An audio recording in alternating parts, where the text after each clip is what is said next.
Everyone, thank you so much for joining us this evening. My name is Claire Bookerfield. I'm the ArtsFest coordinator for the University of Wolverhampton. Tonight's reading is the first in our series of ArtsFest online events that we're hosting over the coming months. So to keep up to date with these, please visit our website or follow us on Instagram at WLV ArtsFest. So without further ado, please join me in welcoming Jessica Glaser, who will be reading an excerpt from Beatrice Warde's World War II VE Day diary. Thanks, Jessica. Thank you, Claire. Thank you. Hello and welcome to this evening's ArtsFest seminar. My name is Jessica Glaser and I'm an academic from the School of Art at the University of Wolverhampton. I have a special research interest in Beatrice Warde, and today, as you've heard, I'm reading her VE Day War Diary, which is part of the Morrison collection at the University of Cambridge Library. Before I do this, I'm going to briefly explain some of the names, locations and organisations mentioned in this piece. If you have any questions or comments that you'd like to make, please do add them to our Q&A box and I'll come to them at the end of the reading. But firstly, I'm going to share some slides with you. Okay. Beatrice was born in New York in 1900. Her mother, and this is, sorry, I should have shown you a picture of Beatrice. Where are we? This is Beatrice Warde, around about 1950. Her mother was May Lamberton Becker, who was a popular and powerful journalist with a column at the New York Herald Tribune. Her column ran for over 40 years. It was syndicated across America and also in various publications worldwide. Beatrice came to Britain in 1925 in pursuit of a high-achieving career in the printing industry. And by 1929, she'd become publicity manager for the Monotype Corporation, who were the leading supplier of composing equipment and typefaces to the printing industry. Beatrice occupied a conspicuous position in the male-dominated printing industry and became known as the First Lady of Typography. During her professional life, she was renowned for her communication skills, giving lectures and writing articles that are some of the most famous 20th century works on typography and printing. What is less known is her commitment to Anglo-American understanding and her charitable work, as well as her anti-Fascist campaigning during World War II. At the outbreak of war, Warde's work for the Monotype Corporation diminished, but she chose to remain in Britain, becoming part of a group of American expats known as the American Outpost. They were committed to informing America about what was going on in war-torn Europe, and as a result, hoping to help to counter pro-Nazi propaganda. It was within the Outpost that Beatrice and her mother founded Books Across the Sea, an Anglo-American book exchange that aimed to encourage cultural understanding through reading.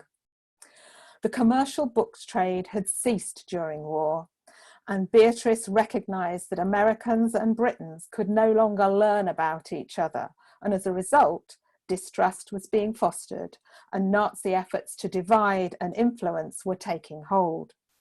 Books Across the Sea operated by sending individual single copies of books unpublished in the other country across the Atlantic, either by post or in the luggage of friends with passage between the two countries. Beatrice's VE Day War Diary takes the form of a letter to her mother and to her friends who were volunteers running Books Across the Sea in New York. At the outbreak of war, Beatrice was living in a Thames View apartment near the Tate Gallery, London. But to avoid bombings, she rented a cottage, Old Straddles, in Hawley, Surrey. She also moved her housekeeper, Mrs. Ellis, to this cottage, and she described Mrs. Ellis as her second mother, her mother in Britain. And thanks to Zoopla, I'm able to share with you a rather pixelated view of what I believe to be is Old Straddles today. And we can even go inside the house and see what some of the living areas look like. However, having taken these precautions, Warde decided that she missed the excitement of London, and she moved back to the capital on a part-time basis to experience the realities of war, which she wrote about in her war diaries and which took the form of letters to her mother.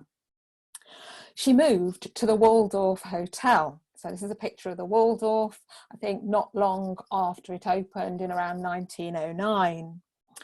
She rented a bed in one of their dormitory style spaces. So this was the kind of environment, probably without the palms, that she was living in. So the Palm Court and their ballroom were at times given over to these dormitory style accommodation. The Waldorf was one of London's important hotels. It was frequented by politicians, the aristocracy, individuals from the arts and culture, and interestingly also from espionage. Beatrice found it an exciting place to be. Warde's early war diaries were published in America in Lamberton Becker's newspaper column. So her regular column appeared on a Saturday, and she would publish a number of Warde's diary entries that were written in the form of a letter to her. Her diaries were also published in 1941 as Bombed But Unbeaten. And this was a small book that was published by the Typophiles in New York. The Typophiles were a group of male typographic enthusiasts. Additionally, in 1941, her war diaries, different war diaries, were published within a book called This Burning Heat, which was edited and compiled by May Warde. And you can find this online. It's free to download and read through. However, her later war diaries, and particularly her VE Day account, I believe, are unpublished.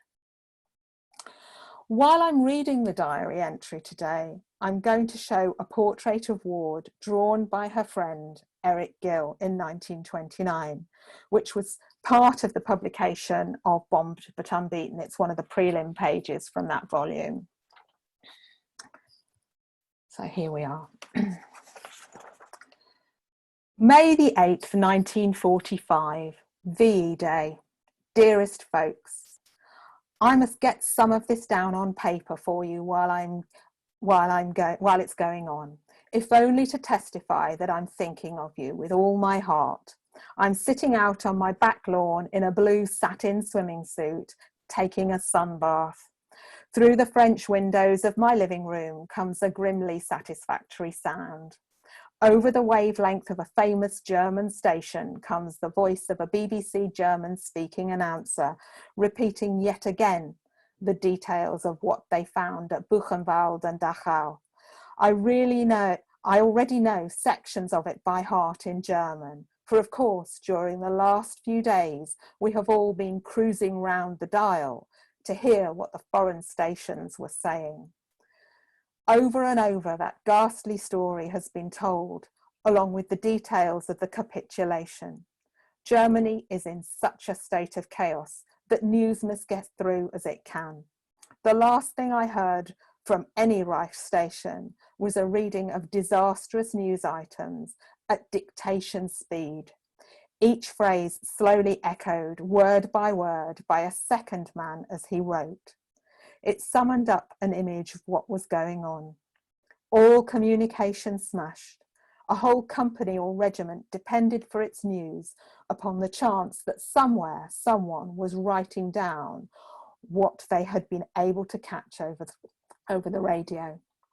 The sun blazes, the air is heavily scented with lilac and May. Yesterday too was a perfect day. I went up to London and saw the bunting blossoming on the town. It was all queerly calm. I had half expected dancing in the streets from the moment that the actual surrender was announced, but no. I imagine it was because people felt a bit uncertain about whether it applied to the USSR.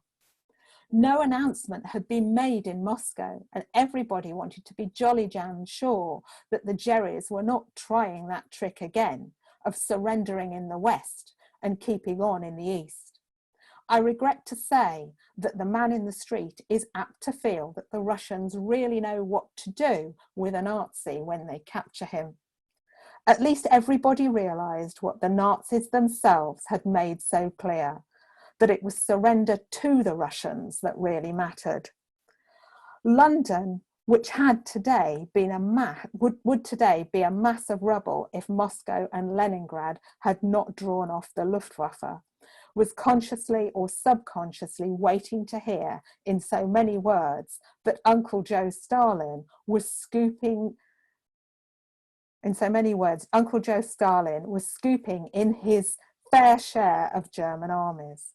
There was, of course, some unofficial jubilation during the night, but when I took the train back at 7 p.m, all was quiet.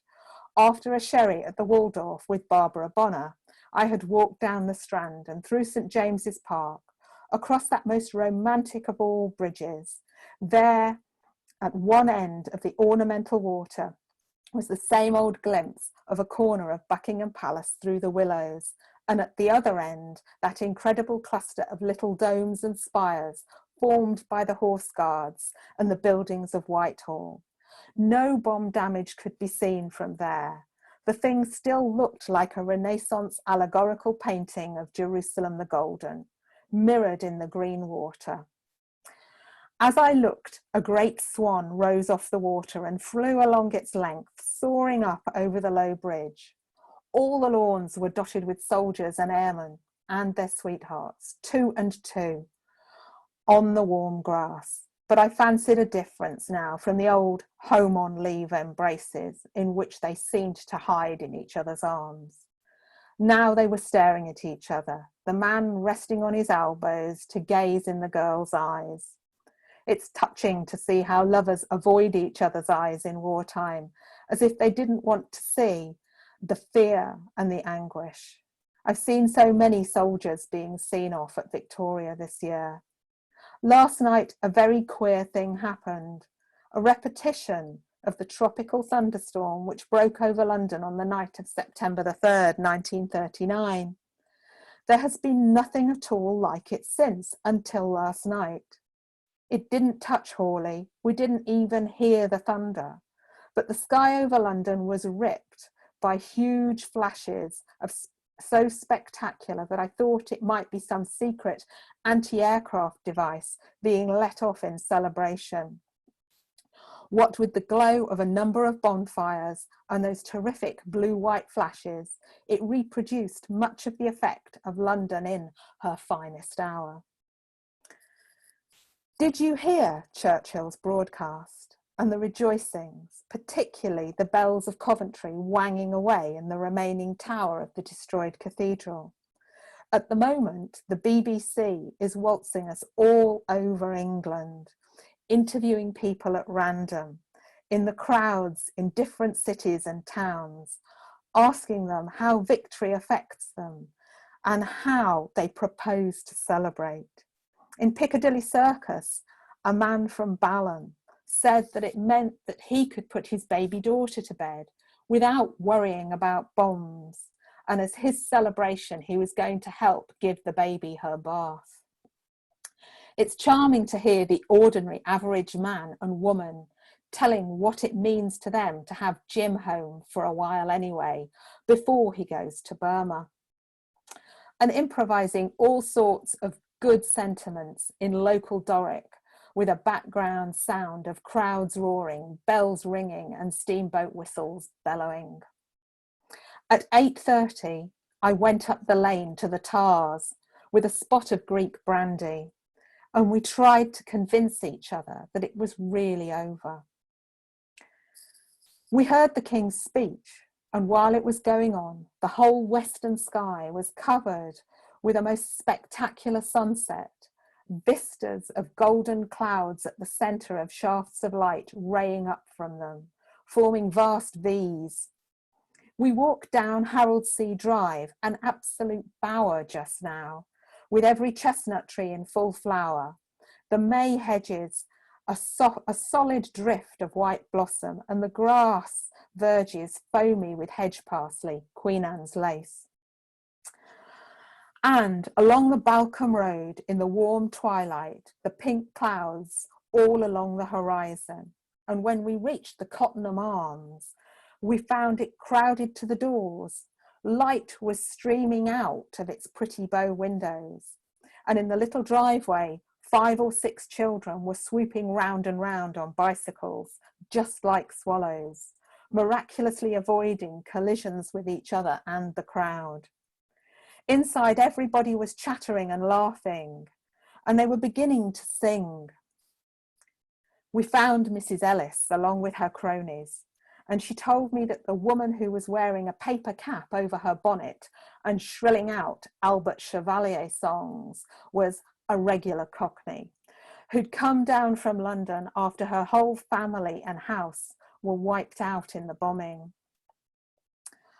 For some reason, the Cottenham had neglected to apply for an extension of licensing hours, so they closed at 11, and I don't think it entered the head of anyone present that if they had kept it up for another half hour, nobody would have prosecuted them. We strolled back with Mrs. Ellis and her best friend, Mrs. Powell, and Mr. Powell and their nephew Bert, who was home on 2 days' leave from the Navy. It occurred to me that we had never yet burned the very large blackout shade of thick paper which went across the big windows in my bedroom. 7 feet long and a devil to roll up every morning. And every time it got torn, we were in danger of showing chinks of light. So we hauled it out behind the cabbage patch in my back garden, recklessly adding a couple of egg crates. You can't imagine what it means to burn anything in this salvage-conscious land, ask Charlotte. And had a most gorgeous bonfire. Bert found a pile of uprooted turnip plants, which we hurled on the blaze one by one while we decided who they were.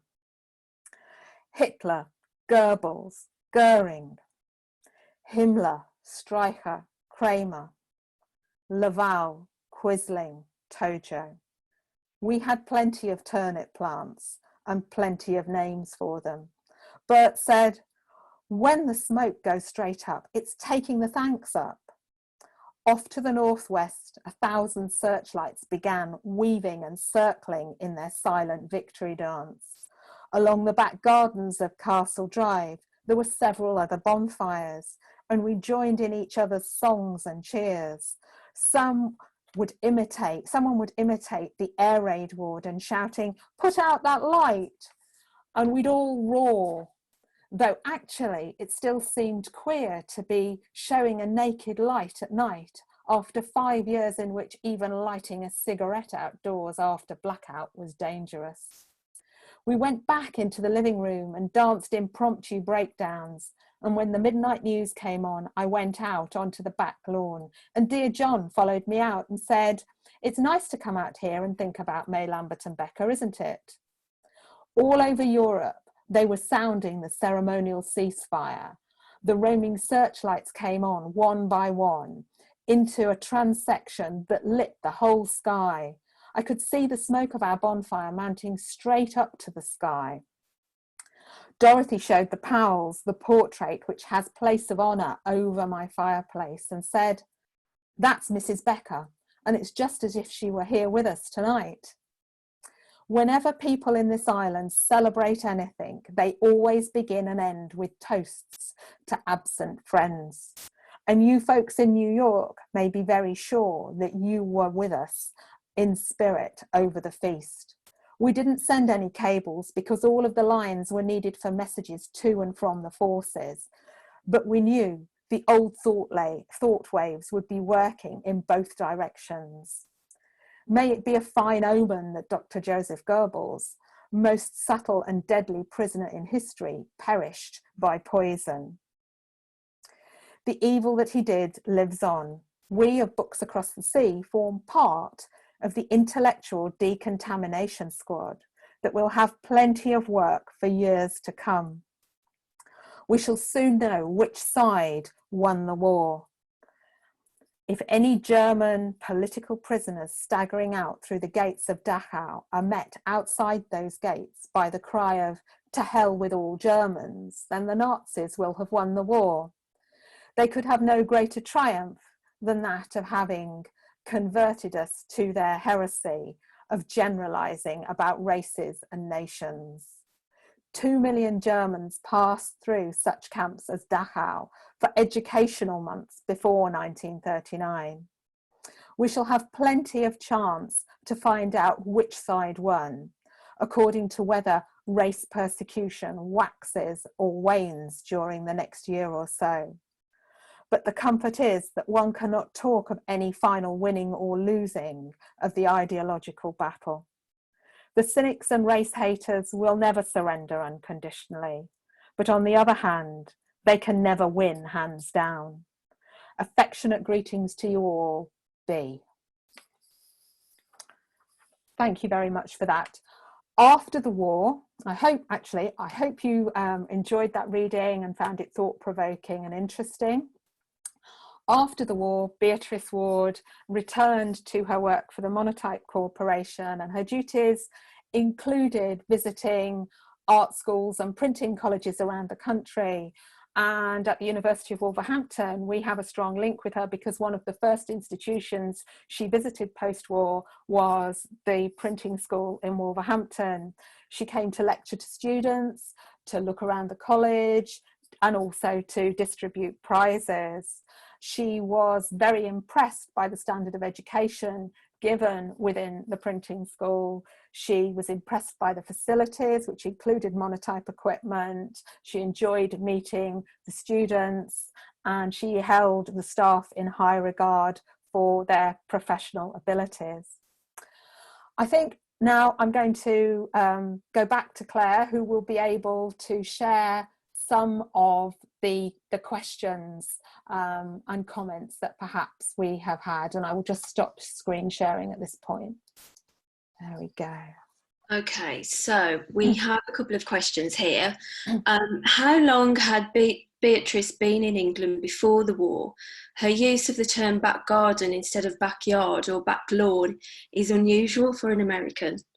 She arrived in Britain in early 1925, and she had spent most of the time between 1925 till that time in Britain. She'd lived in Britain that long, so she was an Anglophile. Her mother was definitely an Anglophile as well.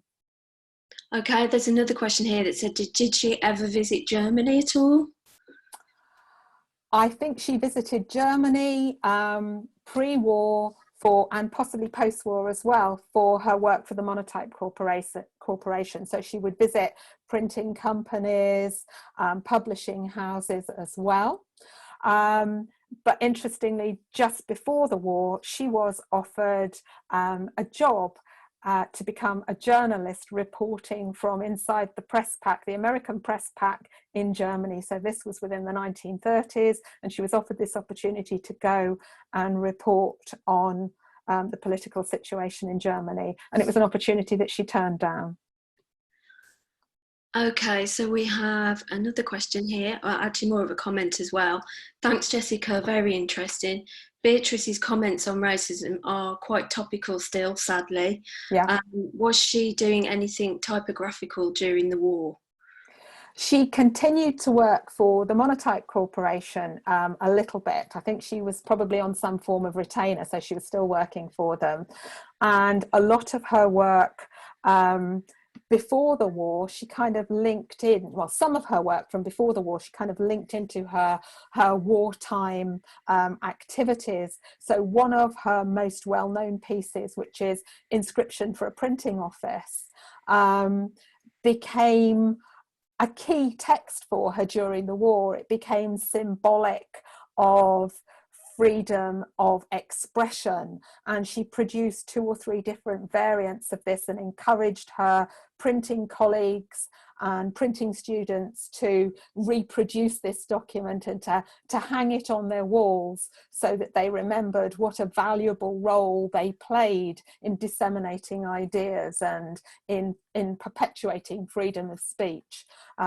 She was very vociferous against Nazi restrictions on publications and booksellers, and she was also very vociferous about the damage that was being done to books and publishing houses as well. So it's something she talked about a lot.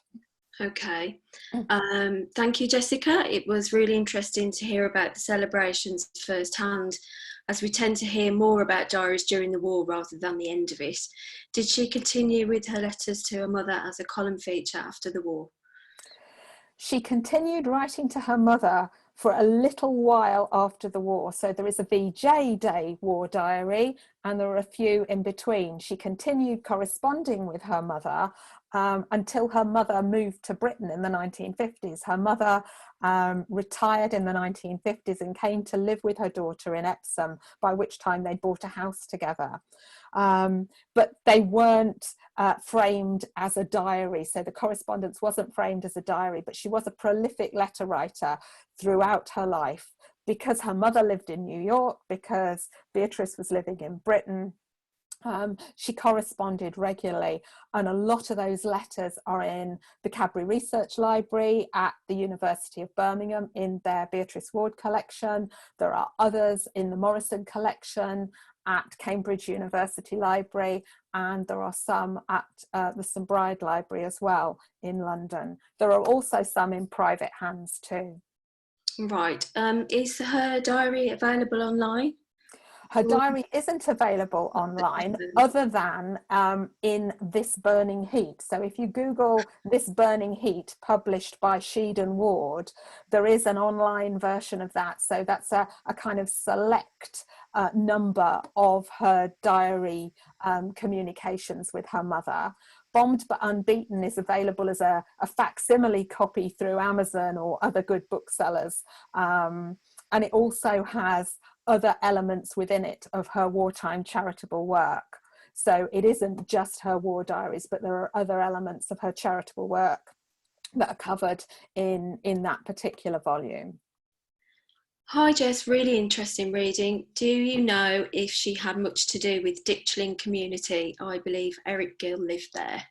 She certainly had a considerable amount to do with Eric Gill, within and with a number of other people who were involved in that community, but particularly Gill, because one of Beatrice Warde's first significant jobs for the Monotype Corporation involved publicising Gill's typeface, Gill Sans, which of course became synonymous with all things Britain and was used by a number of organisations as their corporate typeface. So she became quite close to Eric Gill, and within his one of his biographies, it is alleged that Eric Gill and Beatrice Warde had an affair.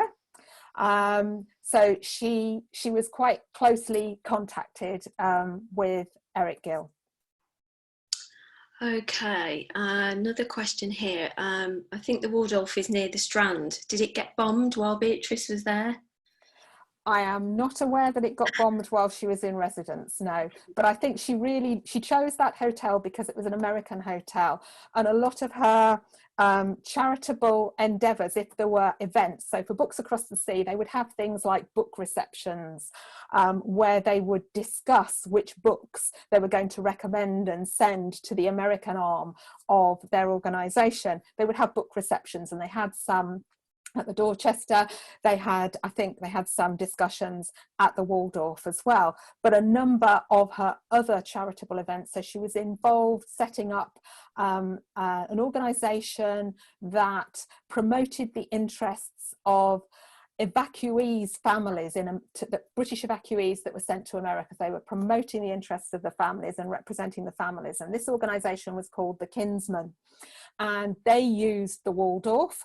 They used the Waldorf for various events as well. So a lot happened at the Waldorf, which was an American hotel, and I think because she was an American, she identified with it and felt that that was a good place to be centred.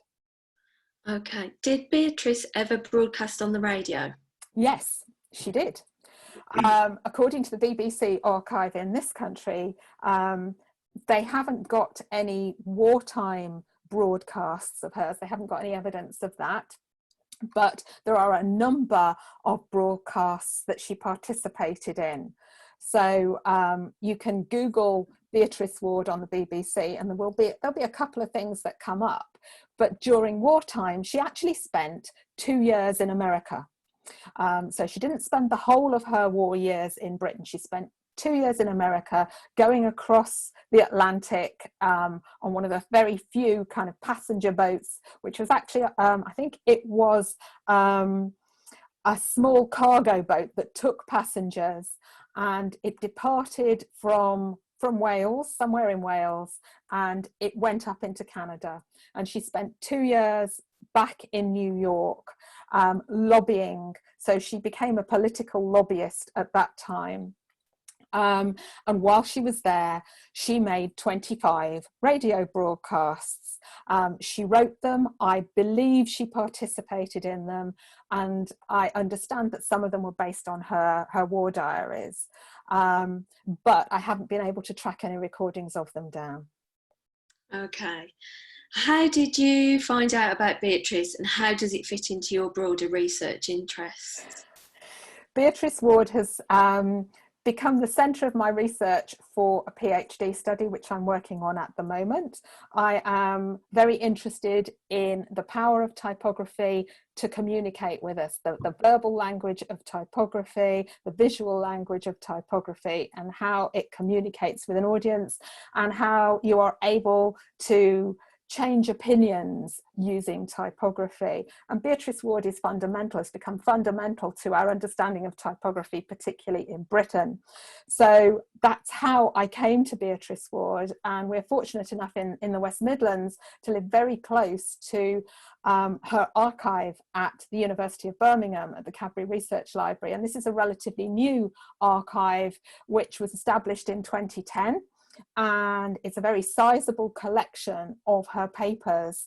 And I walked in thinking I was going to study some of her papers that focused on psychology, only to find that in total there are 24 boxes in a film, and it really took over. So I am immersed in Beatrice Warde for a PhD study.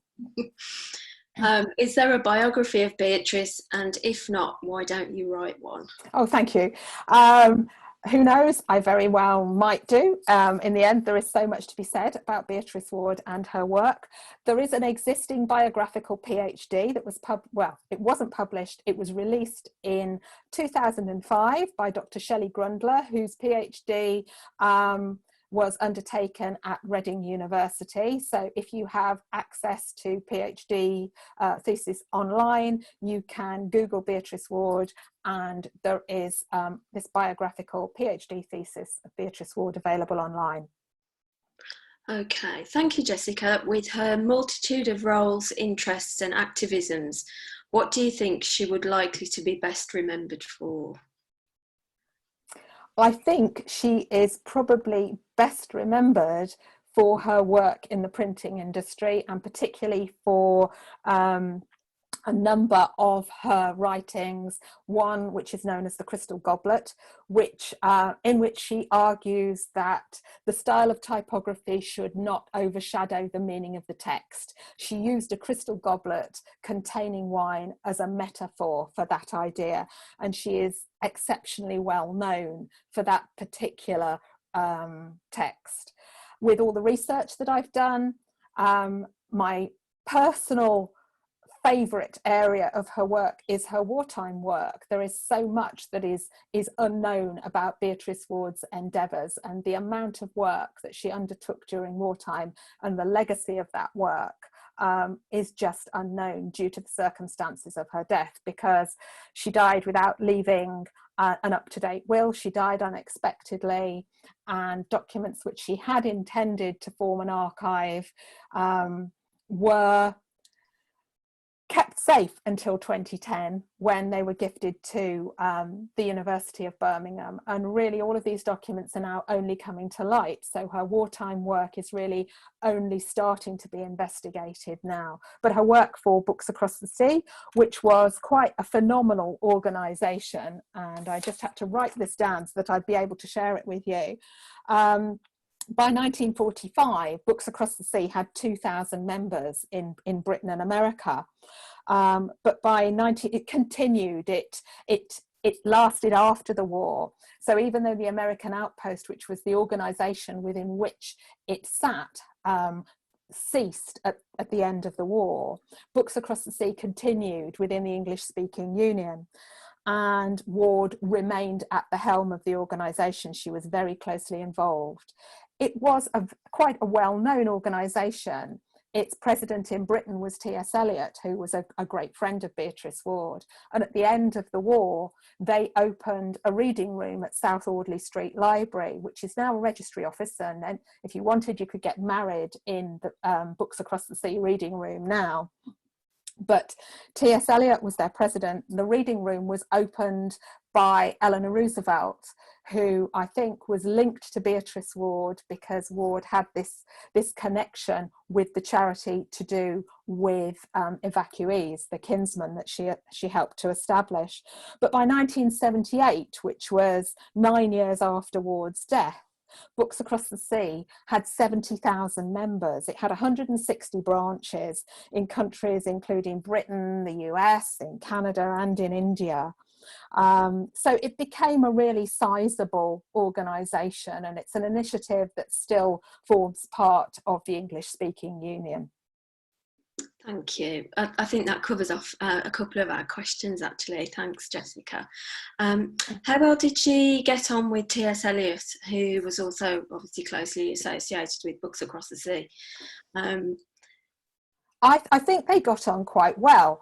There are a number of biographies of T.S. Eliot. There is very little reference to Beatrice Warde in these biographies, but there is one biography which features a photograph of Eliot sitting at his desk at Faber and Faber. And there is a photograph propped up on this desk of T.S. Eliot standing next to Beatrice Warde. And I'm of the opinion that you don't put photographs on your desk of somebody that you don't care about. It's a kind of key place in your day, in your working life. So you have photographs of people around you that are important to you. If I was to look to the right, I have a photograph of my father on my desk. So I think T.S. Eliot and Beatrice Warde were quite close. I think they got on very well. After May Lamberton Becker's death, T.S. Eliot gave a speech at the opening of a reading room that was opened and named in her honour. And Beatrice spoke at this event as well. And T.S. Eliot spoke exceptionally warmly about Beatrice Warde and about her mother. He was very impressed by their initiative of founding Books Across the Sea. He was very impressed by them both as professional women. Did Beatrice experience any gender prejudice? I'd be surprised if she didn't in the printing industry at that time. Yeah, I would imagine, yes, she did, in that there were many organisations that she would have very much liked to have become a member of, that she couldn't become a member of because she was a woman and there was a gender bar. So the Typophiles, who were the organisation that published Bombed But Unbeaten, were all men. As Beatrice Warde, she couldn't become a member, but they made her an honorary member under her pseudonym, which was Paul Beaujean. So Beatrice Warde, when she came to Britain, developed a pseudonym, Paul Beaujean. She invented a backstory for him. He was an elderly Frenchman with an interest in classical furniture and an expertise in typography. And she wrote a number of very well-known pieces under the pseudonym of Paul Beaujean. So the Typophiles gave her membership, gave her honorary membership as Paul Beaujean, even though they knew she was a woman. But there were a number of organisations like that. But she was the daughter of a very high-achieving female journalist in America. and she'd been brought up in an all-female household with her mother, with her grandmother, who were both professional women. She'd gone to very forward-thinking colleges, and she'd been led to believe that she would become a leader, that she would leave a legacy. So she'd been raised to have ambition. But yet, yes, particularly in Britain, there were a number of organisations that she couldn't become a member of, and she was regarded as a woman in a man's world. Yeah. Tell us about your plans for a replica of the crystal goblet. Okay, so I've previously mentioned that Beatrice Warde's most well-known writing is The Crystal Goblet. It turns out that in the 1950s, when this particular piece was republished in Britain by Sylvan Press, the crystal goblet was actually made. So there was a real crystal goblet that was made, and Beatrice Warde posed with this for publicity photographs, and it was brought out at printing industry events, and it was filled with wine and passed round, and people were invited to take a sip, almost as if they were engaging in some form of religious communion. So I have found photographs of this goblet, which has been long forgotten and is more than likely broken and non-existent now. So the plan is that we will be remaking the crystal goblet. We will be constructing a replica within the glass department at the University of Wolverhampton. And this replica will then ultimately be gifted to the Cadbury Research Library, where it will become part of their Beatrice Warde's collection, and it will be kept in perpetuity and people can go and have a look at it. It will be presented to the Cadbury Research Library at a conference that is aimed to be put on by the Centre for Printing History and Culture. And yes, this is the plan. This is the plan. The conference is going to link the subject of typography with the subject of glassmaking, particularly in the West Midlands, because we're such a significant centre for glassmaking. Okay, thank you. This has been a lovely event, thank you. Are there plans to do a similar VJ Day event reading? Yes, if people would be interested in a VJ event reading, I'm certain. Claire, can you organise a VJ event reading? Absolutely, absolutely. Okay, let's do it. Do that. We've had a lovely offer here. Everybody would be very welcome to visit the Cadbury Research Library at the University of Birmingham when we reopen after the coronavirus situation, and to view the Beatrice Warde archive. So that's lovely. Thanks very much for that. So I think that is Martin Colleen, who is the archivist at Cadbury Research Library. So thank you very much for that offer, Martin. Do you know much about the book Words in Their Hands? Do you know why it was published and who it would have been targeted to, or any detail? Oh gosh, you're putting me on the spot here. My head is full of VJ diary entries. So I am going to say at the moment, I'm sorry, I can't answer that question because my head is elsewhere at the moment. I am so sorry. Okay, and lots of thank yous here. Lovely talk, lovely reading, really poignant. When are you going on Mastermind? Sorry, when am I going on Mastermind? Yeah.